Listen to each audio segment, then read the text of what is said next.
सोबते हो. मग तुम्हाला सांगायचंय आपल्या साहेबाचा प्रचार असा गावभर दणदणीत झाला पाहिजे. आईले खवळण बघा. आई खवळण की आई खवळण का नाही खवळण मी बघून घेईन, पण तुम्ही कुठं हलायचं नाही. औंदा आपले साहेबच निवडून आले पाहिजेत. तुम्ही चला, मी आहे तुमच्यावर. चला हो चला. आहे ते आहे. अरे भारी ये भारी. काय ना मीच एक काम होतं. काय होतं? जेवलीस का? मला 12 वाजता तुम्ही विचारायलाच बाप्पा आल्या आल्या. पोरं कोण आहेत? माझे मित्र आहे. पुढे पुढे हा. पुढे माझे मित्र आहेत ते. ना एक काम होतं. साहेबांनी पाठवले. आपल्या साहेबांना आपले साहेब ते तुझे साहेब असते मुहा साहेब कोणी नाही. ते इलेक्शनला उभं आहेत ना. हा. मग ते म्हणले की औंदाच्या वर्षी आपलं सीट लागलं पाहिजे ना आपलाच नंबर आला पाहिजे. आणि हे बघ, हा त्यांनी मला म्हणले की तुझ्या आईला सांग ही फुली दाबायला, नाहीतर दाबायची ही इकडची, ही नाही दाबायची, ही दाबायची. मग ती फुली आपल्या साहेबाला पडेल. हा ही तुला सांगते त्या साहेबाला सांग, त्या मित्राला बी सांग. काळ्याची पांढरी झाले मत देऊ देऊ. मी हाय त्याच घरात हाय, तू हायस तिथंच हायस. पण तू हा साहेब काही सांगू दे, फुली आम्ही कोणती दाबू दे, त्या साहेबाला मत जात नाही, तिसऱ्या साहेबाला जात आहे बाबा ते मत. त्याचं नको सांग. अरे ती मशनीवर हाय, पहिलं चिट्यावर मत होत, आता त्या मिशनीवर मत हाय. तू काय मला सांगायला कोंडा? पण नाही, ऐक ना, हीच फुली दाबायची ह्या फुली. अरे कोणती दाबू दे, मला ह्या साहेबाची नाही दाबायची, मला त्या साहेबाची नाही बांधायची, दाबायची ती फुली.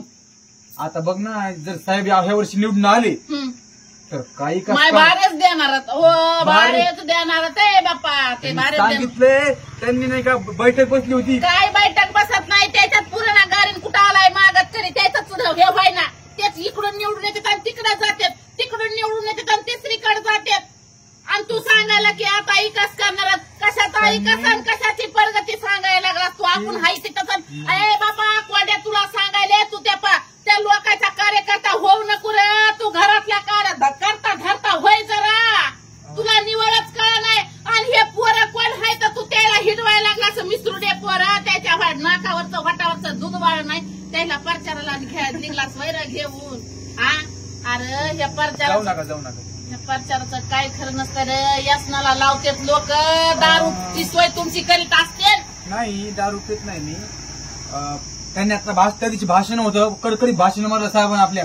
आणि म्हणले की ह्या वेळेस प्रत्येक वर्षासारखं मी आता म्हणले बोगस बोलत नाही, आता नुसतं पोकळं आश्वासन देणार नाही. निवडून आलो की पहिले गावातले कामं करणार, गावातले रस्ते, गावातले काय म्हणतात दारूबंदी म्हणा किंवा गावातले पाण्याचे प्रश्न, सगळे प्रश्न सोडणार. त्यांना हिरी देणार, काय म्हणतात ना ते शेततळे देणार सगळ्यांना.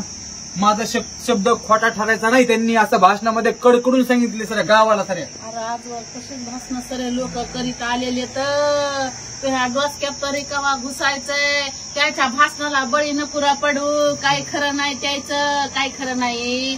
सरे सारखेच आहे तर देश स्वतंत्र झाला कसं घ्यायचं तेच आहे. तेच श्रीमंत, त्याच्याच पिढ्या, त्याच्याच लेक, त्याच्याच सुना, त्याच्याच बायका, त्याच्याच सगळे. आपलं कुणी नाही. तू नुसता कार्यकर्ता घे होऊन फिरू नको ना. तू म्हणणं मला जिल्हा परिषद सदस्य करा, नाही तर सभापती करा. का तुला गावातले आहेत ना सरपंचाचे काम करायला, ते आमदार खासदार झाल्यावर ते हे व्हायला लागलाय वय. अरे निधी सुद्धा आलेला वापस पाठवतात आपल्या जिल्ह्याचे खासदार.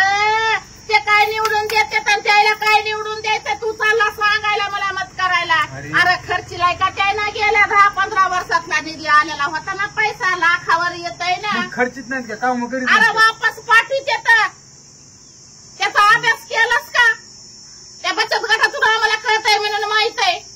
आणि नुसता हिंड प्रचार करीत. अरे आज किती दिवस झाले नुसती बोकडं काय पिळते आणि पब्लिकला खायला घालते. बघ ना किती चांगले आहेत ते. अरे एक दिवस बकरे कापते ना, हे हायतवर निवडणूक हायतवर सगळी सोय आमची सगळी सोय आहे. हो तुम्हाला पुन्हा पोरी सुद्धा पुरविते, त्याची सगळी सोय करते तुमची. आता सध्या खाण्या पिण्याची, उठण्या बसण्याची, निघण्या बसण्याची सरी करते.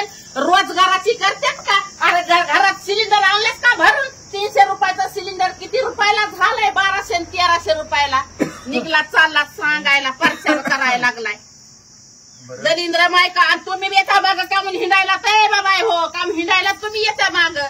तू त्यांना काम भर किती यायला काम भडकीतीस आमचं चांगलं काम काय काय युवा नेता काय कार्यकर्ता होऊन फिरायला पोरं घेऊन तुला घरी मा एवढी अरे निवडून आलंच पाहिजे आमचा मालक आमचा मालक तुमचा मालक झाला का तू त्याच्या घरी काय साला मालक नाही साहेब मोठे साहेब मोठे अरे साहेब वा, ते कोणत्या पोरला ते एवढी पब्लिक सांभाळलं का जो काय चला परवा हिला बडबड मला करायचं काहीच येत नाही मला काय कळत आहे बाबा सर तुलाच कळत आहे इलेक्शन तुलाच कळत आहे तुला प्रचार तुलाच कळत आहे तुला महागाई तुलाच कळत आहे तुला रोजगार द्यायला सरकार तुला ते कळत हा दिसता फिर बकऱ्याच्या मटण्या खातं कोंबड्याच्या मटणे खातं दारूच्या बाटल्या वाटते फिर दलिंद्रिया मनावर घेऊ नका माहित कशाला फक्त मला घेऊन जाय ना मत करायला ते मी तुलाच नाही रे मत करायला तुला कळायचं नाही मला कसं कळलं तुझ्या बेवड्या बापा सगळं संसार इतक्या लोक केला ते मला कळलं तुला जन्म द्यायचं कळलं आणि हेच कळा नका मला सरकार निवडून द्यायचं नाही पण कसं आहे इलेक्शनचं असतं हे एक मत लय महत्वाचं आहे अरे माहित आहे आम्हालाच माहित आहे रे इलेक्शन मध्ये मत महत्वाचे असतात चांगले असतात मत कारण तुम्हाला माहित असतंय कुणाला खाली घ्यायचं कुणाला निवडून द्यायचं तर पण सर पैशावर मत चाललंय ना सर त्याच्याच पिढ्या हाय तर यायला निवडणुकीला तू निघला प्रचार इथं कर माझ्याजवळ हाय का वावराचं काय हाय का तुला ध्येय धोरण बापाला आणायचंच तर 2-4 बाटल्या द्यायला फुकटातल्या काढून ठेवत नाही ते म्हणले की तुझ्या बापासाठी पण 2-4 घेऊन जा घरी बसून बाहेर नको निघून देऊ घरी बसून पाहिजे पण पाजा पण आम्हालाच निवडून द्या तुला माहितीये ना त्यांना घेतल्याशिवाय जमत नाही मग आता बाहेर तमाशा करण्यापेक्षा घरी बरं आहे ना मग मला एवढा त्रास झाला मी तर किती पेऊ मी पेऊ का मग मला होतोय त्रास जमत नाही काय बायका कसं बोलतेस तुला कळतंय का अरे असं म्हणून तर आम्हाला घरात बसविलंय कामाचं बोल ना तू फक्त कामाचा त्याला म्हणतोय कोणता मला काय त्याला निवडून नाही द्यायचं त्याला निवडून नाही द्यायचं तुला सांगायला लागले तू कुणाचा प्रचार कर त्याला ह्याचा प्रचार कर आणि दुसऱ्याला मत कर काही हे न देत काय हो तू पण तुला सांगते मी ह्याचा प्रचार करताना आता दुसऱ्या एका पक्षातून निवडून तिसऱ्या पक्षात नाहीत का त्या गुवाहाटीला कुठेतरी जातात ना खोके बिके घ्यायला हा मग कसं पण हुशार असले पाहिजे आपण झालं काय आता मी व्हिडिओ बघितला अरे एवढे घोटाळे करून ते करून त्याच पक्षाला नावं ठेवून आधी आता त्यांच्याच पक्षामध्ये चाललेत लोक आता मी का म्हणून बडबड करते ते अरे आपल्याला जनतेला मूर्खात काढते तर मतदाराला मूर्खात काढते मतदारानं हुशार झालं पाहिजे म्हणून ह्यानं जरी तुला प्रचाराला पाठीला असलं तरी तिसऱ्याचा प्रचार करायचा एखादा अपक्ष असल्याला चांगला द्या निवडून हो निवडून द्या मत अंधारातलंच असतंय उजिरात प्रचार करत असतो ना अंधारात तिसऱ्याला निवडून द्यायचं असते बरोबर आहे तुम्ही पण हेच करा कारण की आमची आई आडण जरी असली तरी तिने आपल्यापेक्षा खूप उन्हाळ्या पावसाळ्यात जास्त खाल्लेले आहेत बरोबर बोलती आई मी इथं नव्हतं यायला पाहिजे असा प्रचार घरी पक्षाचा प्रचार माझ्या घरी घेऊन यायचं पोरायला सुद्धा आणायचं नाही ह्याच्या मागे लागू नका हे काय नाही बघा तुम्हाला पुढे करणं मागून पैसे घेऊन तुम्हाला काही करायचं नाही पैशावर मतदान देणाऱ्याचं काय खरं नसतंय त्याच्यामुळे तुम्ही याच्या मागे राहू नका ह्याला पुढे घालू नका ह्याच्या संकटच राहा नाही तर हे पैसे घेणे तुम्हाला निसता बिर्याणीवर याच्यावर त्याच्यावर मटणावर ठेवून त्याच्यामुळे त्याचा नादी नका लागू बाहेर प्रचाराचे कागद मागे या लागला दलिंद्रिया होता जाऊ तुम्ही चला काय कळतं तुम्हाला